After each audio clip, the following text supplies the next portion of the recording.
will really go into everything, try to do everything in this course.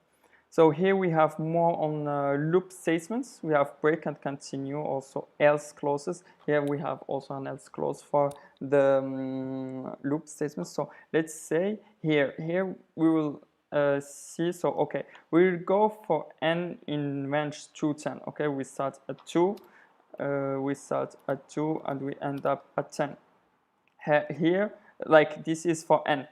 We can have also nested loops. So we have 2 loops.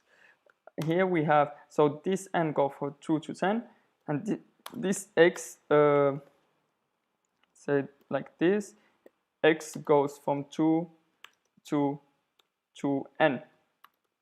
So if n is equal to 2, x from 2 to 2, it's x equal to 2, n equal 3, it will go from 2 to 3, and when n equal 10, x will go from 2 to 10.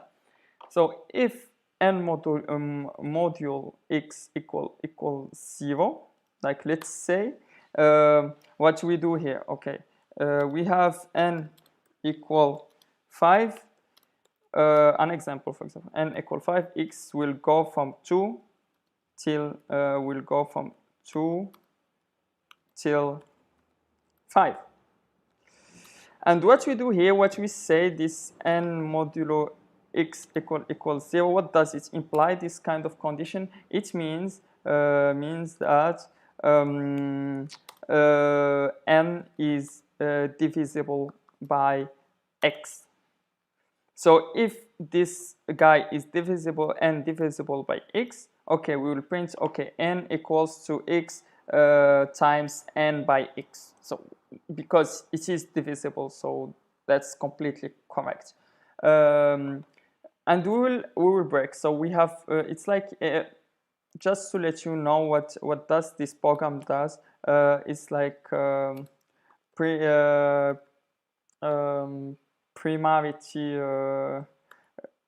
it's like prime number detection, or yeah, if it says like if prime number printing, let's say, since we are printing that. So here we are printing all the numbers that are prime numbers from 2 to 10. So what we say, it's each time we will from those two, from the numbers from 2 to 10, or from 2 to 9, since we will stop at 9, we'll see actually which of those numbers are prime or not. Actually, if they are divisible, if they are divisible by just one number between the first between 2 and 5, or between 2 and n, well, they are not prime anymore, because primes are numbers that are divisible by either themselves or by 1. So here we say it's if, okay, equals to 0, you will say this, and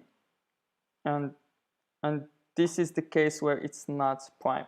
Else, like if we have this, we will say for this, okay, and of course we break every time. We'll break. And actually, what this else does is, if we didn't hit this break button in here, if we didn't break it, well, we will say, okay, we have found a prime number, and that's what's happening.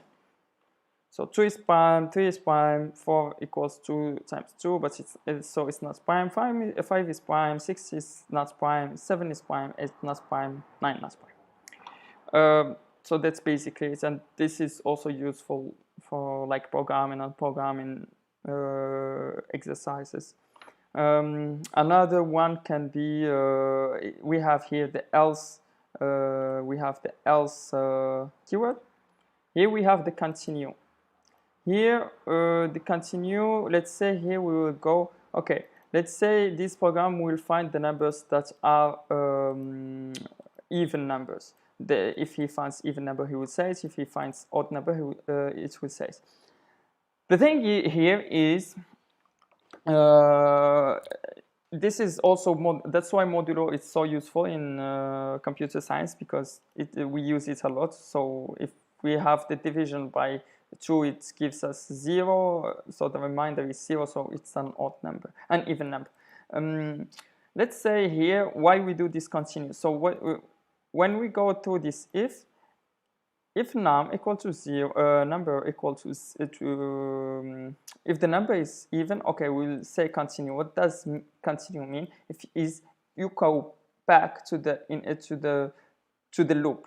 You don't continue actually here. You continue for the next iteration.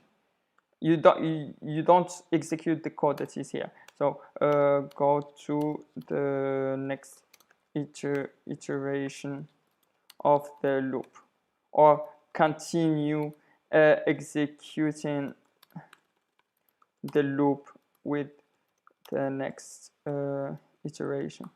Since if we didn't specify this continue here, he will say, okay, this number is, he will print this and this, but because of this continue, he won't print this unless this code doesn't go to this if. So here we can see that it will say, okay, it will say even, odd, even, odd, even, odd. So that's totally fine.